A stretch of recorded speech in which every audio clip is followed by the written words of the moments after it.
अन्नदाता अन्नदाता नीत तुम्हारा अन्नदाता, पग पग पर है संग तुम्हारे अन्नदाता। लहू किसानों का बन के पसीना सींचता है धरती का सीना, मेहनत का तेरी हक दिलवाने, नई तकनीक नई खोज बताने।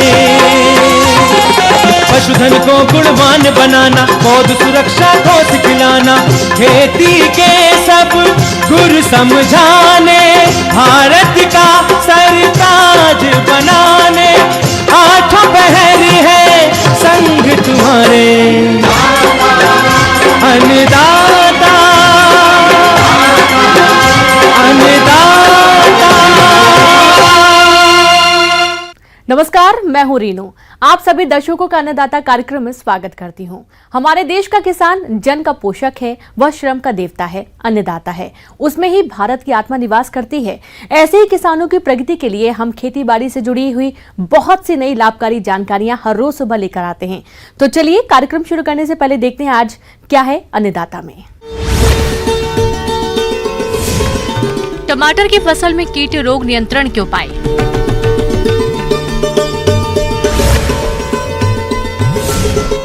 मछलियों को रोगों से बचाएं, अधिक लाभ पाएं।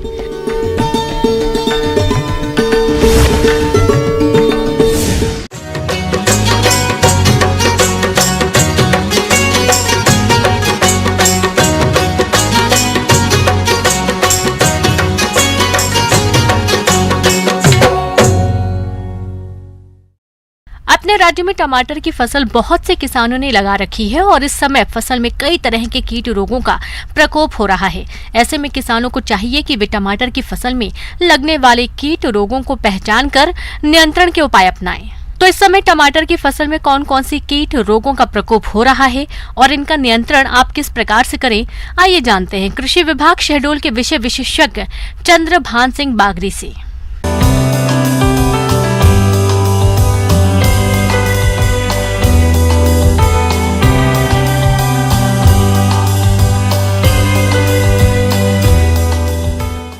किसान भाइयों नमस्कार। आज अपन बात करते हैं टमाटर फसल की। इस समय पे टमाटर की फसल जो है वो आपके लगाने के समय अनुसार होगी। कुछ किसान भाइयों का अभी वृद्धि अवस्था में होगा, कुछ में फूल आ गए होंगे, पुष्पन अवस्था में होगा, और कुछ फसल तैयार भी हो रही होगी जिसमें टमाटर निकलने लगा होगा और किसान भाई उसकी तोड़ाई कर रहे होंगे। आज अपन बात करते हैं टमाटर में कीड़ों की, फसल सुरक्षा की, जिसमें कीड़ों में सबसे प्रमुख है रस चूसक कीड़े, या जो पत्तियों में अपना वो करते हैं, अटैक करते हैं, जैसे कि माहू है, सफ़ेद मक्खी है, एफिड है, और इसी तरह के कई कीड़े हैं जो कि पत्तियों का रस चूसते हैं, जैसे थ्रिप्स हो गए। इसी तरह फसल में सफ़ेद मक्खी पत्तियों का रस तो चूसती है, साथ में वायरस का संचार भी सफ़ेद मक्खी के द्वारा ही होता है। जैसे टमाटर में कहीं कहीं देखा गया होगा कि पौधे गुच्छे का रूप ले लेते हैं, उनमें वृद्धि कम होती है, एक गुच्छा बन जाता है उनका, तो ये वायरस बीमारी है। तो सबसे पहले हमें सफ़ेद मक्खी का कंट्रोल करना चाहिए। यदि कहीं पे ऐसे पौधे दिख रहे हों कि जो गुच्छा का आकार ले लिए हैं, उनमें फूल नहीं आ रहा और हल्का पीलापन पड़ रहा है, तो सबसे पहले उनको उखाड़ कर फसल से अलग करें और उसको नष्ट कर दें, या कि ज़मीन में गड़ा दें या कि फिर जला दें। शुरुआत में थोड़ी बहुत दिखते हैं कीड़े तो उसमें नीम तेल का प्रयोग कर सकते हैं। 5 ml प्रति लीटर पानी में घोल बनाकर नीम तेल का, और उसको छिड़काव कर दें। और इसके बाद फिर हम सफ़ेद मक्खी के कंट्रोल के लिए दवाइयों का प्रयोग करते हैं। तो उसमें जैसे अपना इमिडाक्लोप्रिड है, उसको 1 ml प्रति लीटर पानी के हिसाब से घोल बनाकर और छिड़काव कर सकते हैं। टमाटर की फसल में एक कीड़ा और प्रमुख है जो है इल्ली फलों में, हरे फलों में ज़्यादा लगती है और उसमें क्या करती, छेद बना के अपने आप को अंदर कर लेती है, जिससे टमाटर के फलों में छेद हो जाते हैं और उनकी मार्केट वैल्यू घट जाती है। इसके कंट्रोल के लिए एक तो सबसे पहले कि जैविक कंट्रोल करें। इस कीट के नियंत्रण के लिए सबसे पहले फसल को खरपतवारों से मुक्त रखना चाहिए। उसके बाद कीट ग्रसित फलों को तोड़कर नष्ट करना चाहिए। इसके अलावा खेत में 20 फेरोमोन ट्रैप प्रति हेक्टेयर की दर से लगाएं। रात्रि के समय में खेतों में प्रकाश प्रपंच लगने चाहिए। इल्लियों की पहली अवस्था दिखाई देते ही 250 LE NPV को 1 किलोग्राम गुड़ और 0.1% टीपोल में घोलकर प्रति हेक्टेयर की दर से 10 से 12 दिनों के अंतराल पर छिड़काव करें। नीम तेल का यदि प्रयोग कर रहे हैं तो 5 ml प्रति लीटर पानी में घोल के और इसका छिड़काव कर सकते हैं। लेकिन जब इल्ली 1-2 दिखे या बहुत कम मात्रा में दिखे तब इनका प्रयोग करें। यदि अधिक मात्रा में लग गई है इल्ली तो फिर उसके लिए अपन केमिकल का उपयोग करते हैं, जैसे कि इमामेक्टिन बेंजोएट है, 1 ग्राम प्रति लीटर पानी में घोल बनाकर और इसका भी छिड़काव कर सकते हैं। किसान भाइयों, इसके अलावा यदि बात करें रोगों की तो टमाटर की फसल में मुख्य रोग हैं जो अर्ली ब्लाइट और लेट ब्लाइट। इसमें यदि आपकी पहले फसल लग गई है काफ़ी पहले तो उसमें लेट ब्लाइट की समस्या देखने को मिल रही है, और यदि अभी फसल आपकी अभी लगी है तो उसमें कहीं कहीं पे अर्ली ब्लाइट की समस्या होती है। इसकी पहचान ये है, काले काले धब्बे बन जाते हैं। वो धब्बे धीरे धीरे फैलते हुए पूरी फसल में, पूरे पौधे में धब्बों का आकार बड़ा हो जाता है और वो पत्तियां एकदम जली हुई सी, झुलसी हुई सी दिखने लगती हैं और धीरे धीरे पूरा पौधा सूखने लगता है और पत्तियां पूरी झड़ जाती हैं। इसके कंट्रोल के लिए अपन बाविस्टीन या कार्बनडाजिम 2 ग्राम प्रति लीटर पानी में घोल बनाकर और इसका छिड़काव कर सकते हैं। बात करते हैं टमाटर में लगने वाले फल सड़न रोग के बारे में। किसान भाइयों, इस रोग का संक्रमण अधिकतर बच्चे और हरे फलों पर दिखाई देता है। रोग से प्रभावित फलों पर हल्के या गहरे भूरे रंग के गोलाकार धब्बे चक्र के रूप में दिखाई देते हैं, जो हिरण की आंख की तरह लगते हैं। रोगग्रस्त फल अक्सर जमीन पर गिरकर सड़ जाते हैं और ये सड़े हुए फल रोगजनक और फफूंद की वृद्धि कर संक्रमण को और बढ़ाते हैं। इसीलिए समय रहते इस रोग का नियंत्रण करना जरूरी होता है। तो इसके नियंत्रण के लिए रोगग्रस्त फलों को तोड़कर नष्ट करें।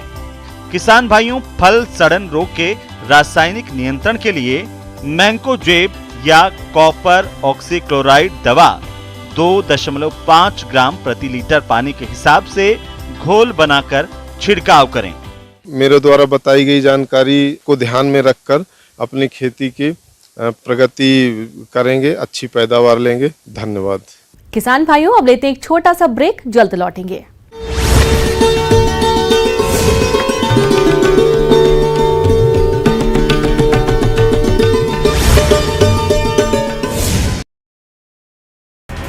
का गरीबों को नए साल का तोहफा। राष्ट्रीय खाद्य सुरक्षा एक्ट के तहत मुफ्त मिलता रहेगा अनाज। 80 करोड़ से ज्यादा लोगों को होगा फायदा।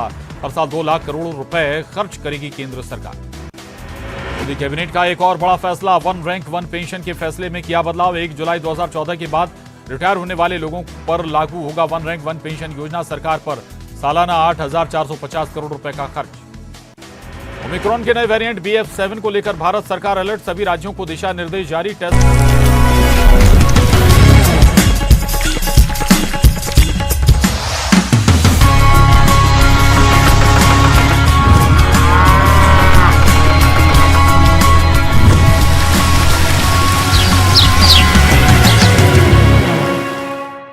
ब्रेक के बाद एक बार फिर से आप सभी दर्शकों का अन्नदाता में स्वागत है।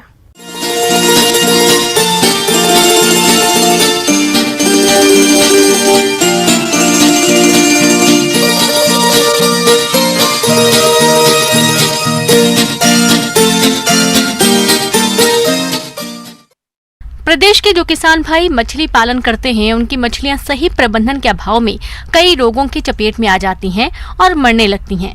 ऐसे में किसानों को भारी नुकसान उठाना पड़ता है। तो इससे बचने के लिए किसान सही समय पर रोगों की पहचान कर उनकी रोकथाम कैसे करें, इस बारे में जानकारी दे रही हैं मत्स्य विशेषज्ञ डॉक्टर स्पिता विश्वास।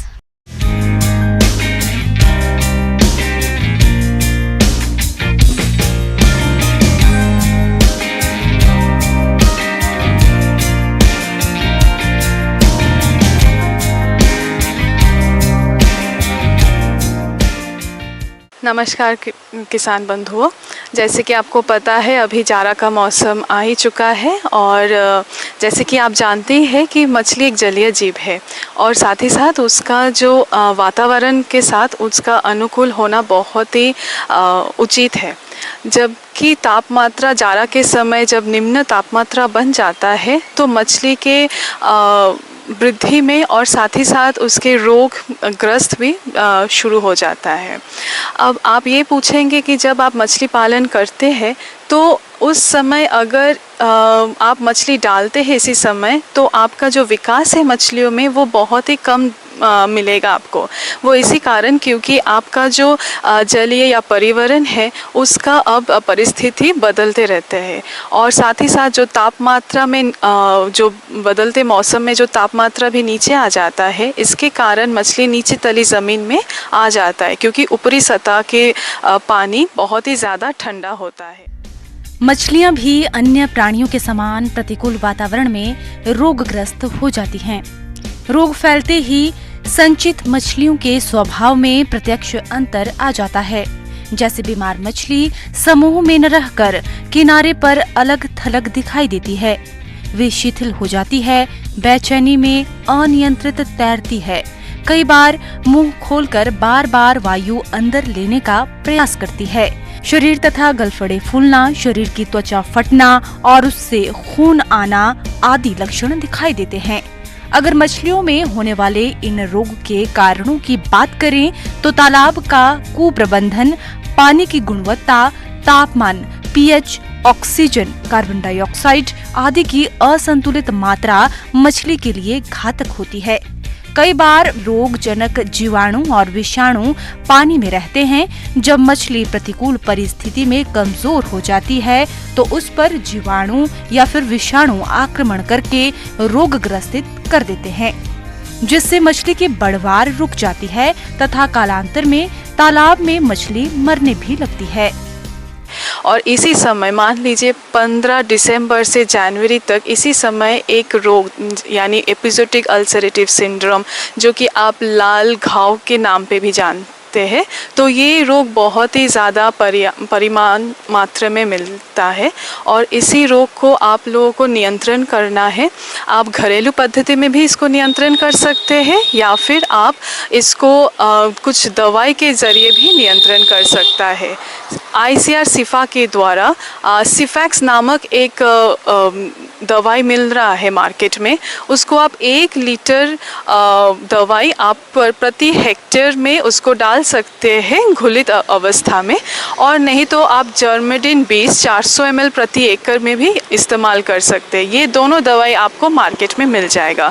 अगर आप घरेलू पद्धति का बात करते हैं तो आपको जो चूना है, चूना के साथ आपको हल्दी मिलाना पड़ेगा, यानी 40 kg चूना के साथ आप 4 किलो हल्दी आप मिलाएंगे।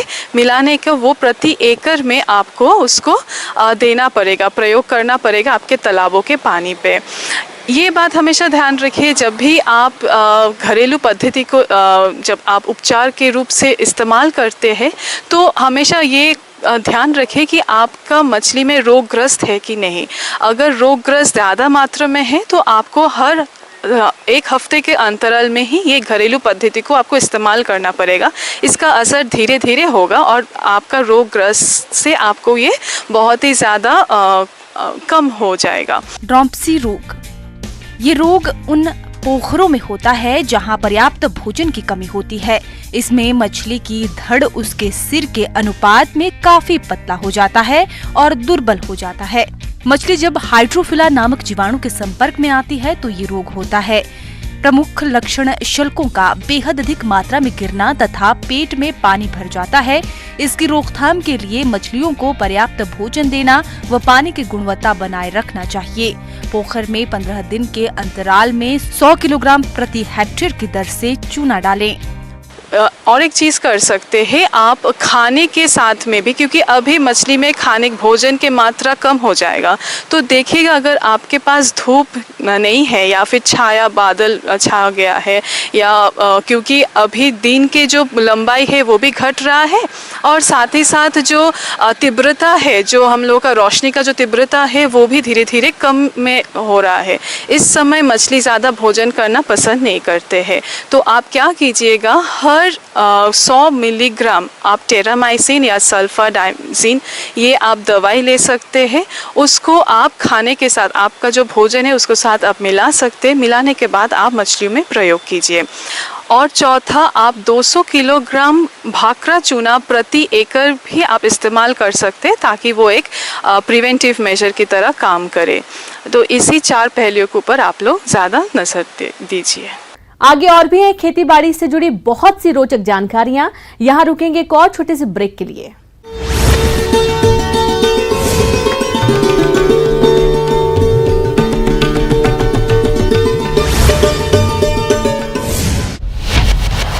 दिन की हजारों खबरें।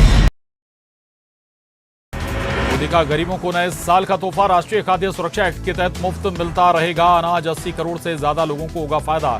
हर साल 2 लाख करोड़ रुपए खर्च करेगी केंद्र सरकार। मोदी कैबिनेट का एक और बड़ा फैसला, 1 रैंक 1 पेंशन के फैसले में किया बदलाव। 1 जुलाई 2014 के बाद रिटायर होने वाले लोगों पर लागू होगा 1 रैंक 1 पेंशन योजना। सरकार पर सालाना 8,450 करोड़ रुपए का खर्च। ओमिक्रॉन के नए वेरिएंट BF7 को लेकर भारत सरकार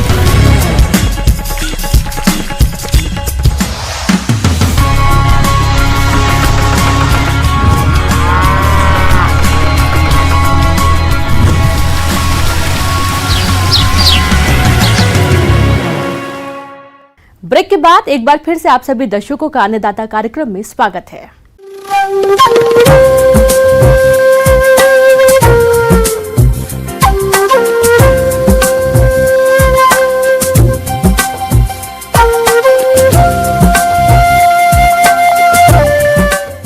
मौसम विभाग की रिपोर्ट पर साप्ताहिक कृषि सलाह इस प्रकार है।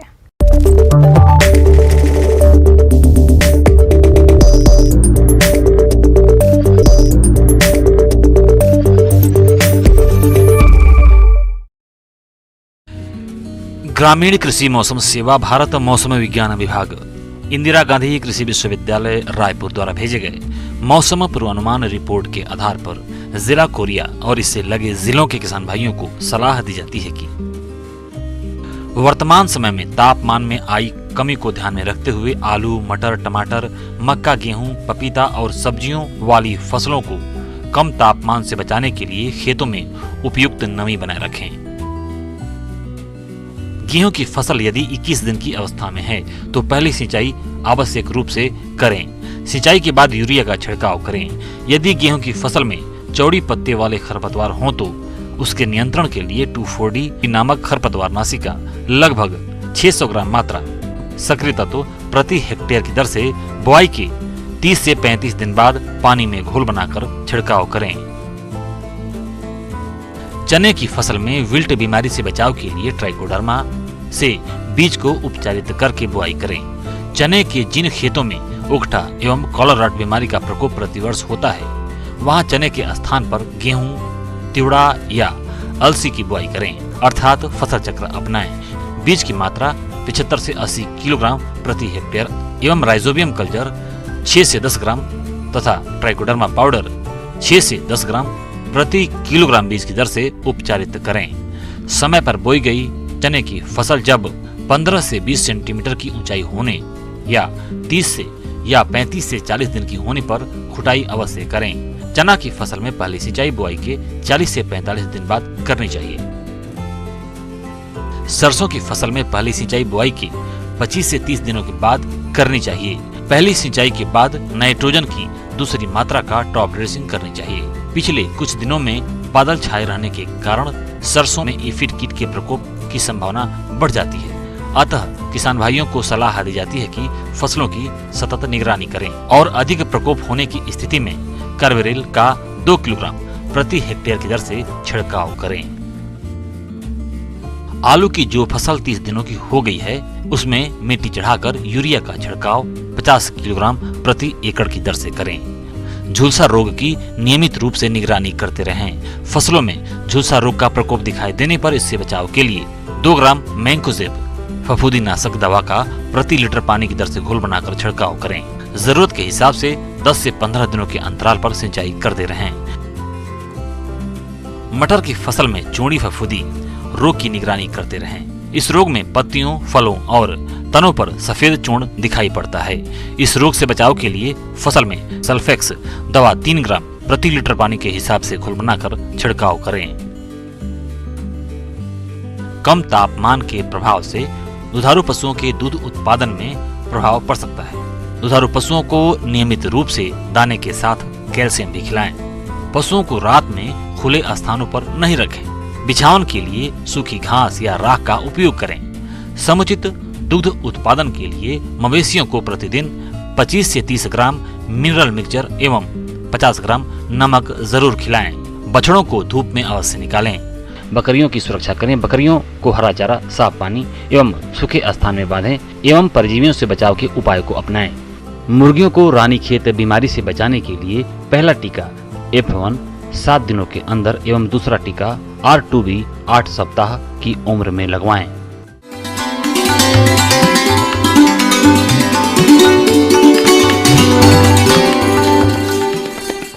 आइए जानते हैं अन्नदाता निःशुल्क फोन के माध्यम से पूछे गए समस्याओं का समाधान। आज के अन्नदाता हेल्पलाइन में जिस प्रश्न को कार्यक्रम में शामिल किया गया है उसे पूछा है गांव ईंटखेड़ी जिला भोपाल के किसान सौरभ यादव ने। आप दुधारू पशुओं से अधिक दुग्ध उत्पादन के लिए उनके आहार प्रबंधन पर जानकारी चाहते हैं तो सौरभ जी आपकी जानकारी के लिए प्रस्तुत है कार्यक्रम का यह अंश।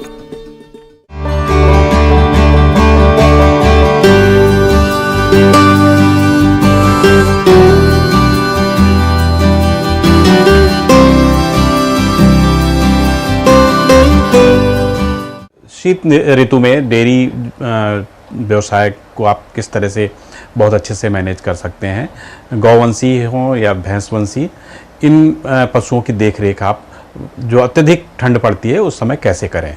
जैसा आपको मालूम है कि वर्षा ऋतु जा चुकी है और धीरे धीरे शीत ऋतु का आगमन हो रहा है, तो इस दौरान हमको अपने पशुओं को बहुत सारी व्यवस्थाएं करनी पड़ती हैं। यह मौसम ऐसा है जिसमें सर्वाधिक हमारे जो पशु हैं, जो गाभिन योग्य गायें हैं या भैंस हैं, तो वो इस मौसम में गाभिन होती हैं और यही मौसम ऐसा है जिसमें पशु ज़्यादा से ज़्यादा जमते भी हैं। तो हमको इस सब के बहुत ध्यान रखना पड़ेगा कि उनको संतुलित आहार देते रहें जो गाभिन पशु हैं। किसान भाइयों, दुधारू पशुओं से अधिक दुग्ध उत्पादन मिले, इसके लिए पशुओं के आहार प्रबंधन पर विशेष ध्यान देने की आवश्यकता होती है। यदि आप थोड़ी सी भी लापरवाही करते हैं तो दूध उत्पादन में भारी गिरावट आ सकती है, जबकि डेयरी व्यवसाय में 60% खर्चा आहार प्रबंधन पर ही आता है। इसलिए आहार प्रबंधन पर अधिक ध्यान देने की जरूरत होती है।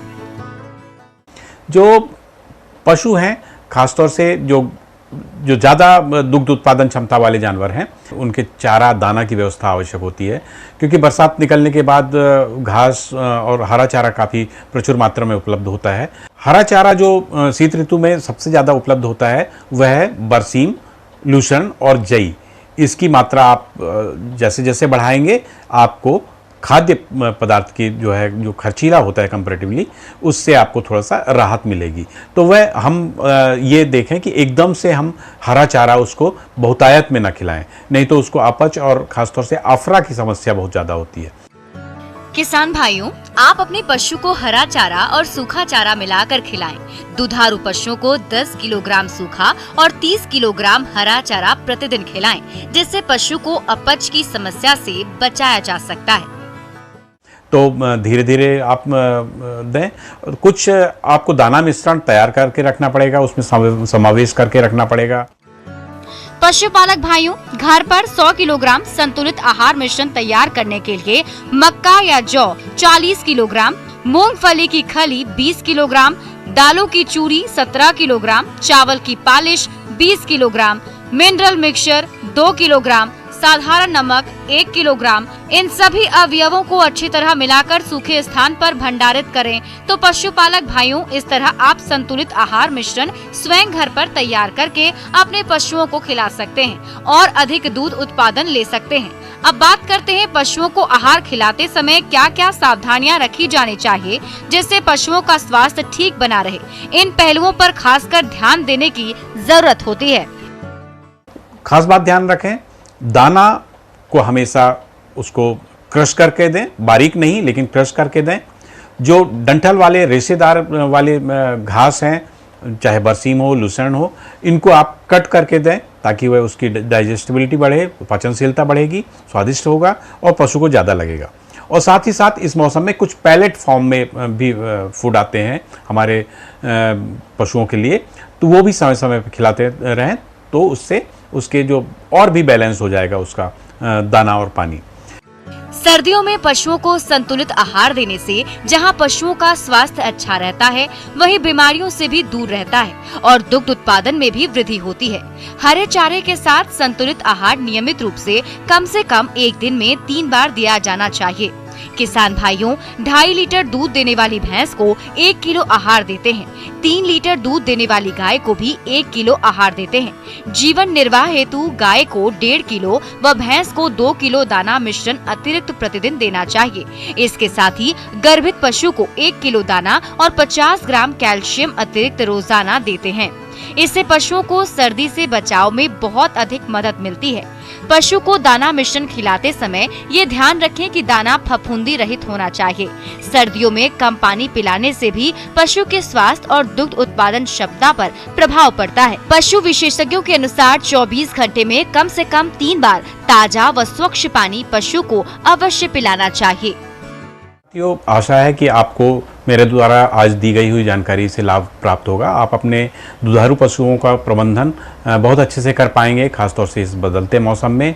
आहार प्रबंधन बहुत अच्छा रखना है, उन्हें संतुलित आहार देना है। अपने बछड़े बछियों दुधारू पशुओं को हर तरह की जितना भी टेम्परेचर अगर डाउन होता है तो उस परिस्थिति में आपको बचा के रखना है ताकि वह किसी भी तरह के जीवन जो संक्रमण है उससे बच पाए।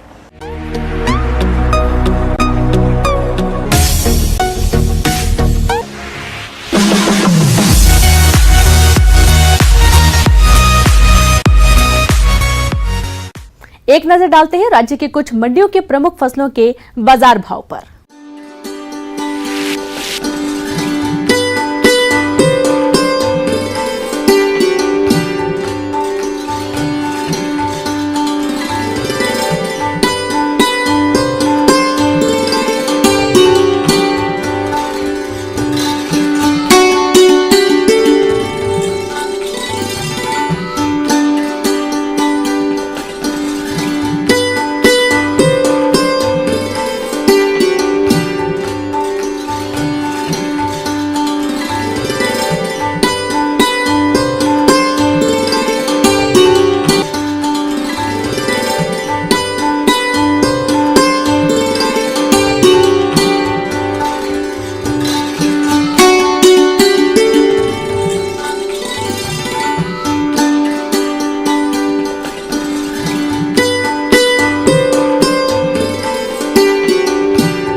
किसान भाइयों, कृषि संबंधित समस्या और सुझावों के लिए आप हमें इस पते पर संपर्क कर सकते हैं।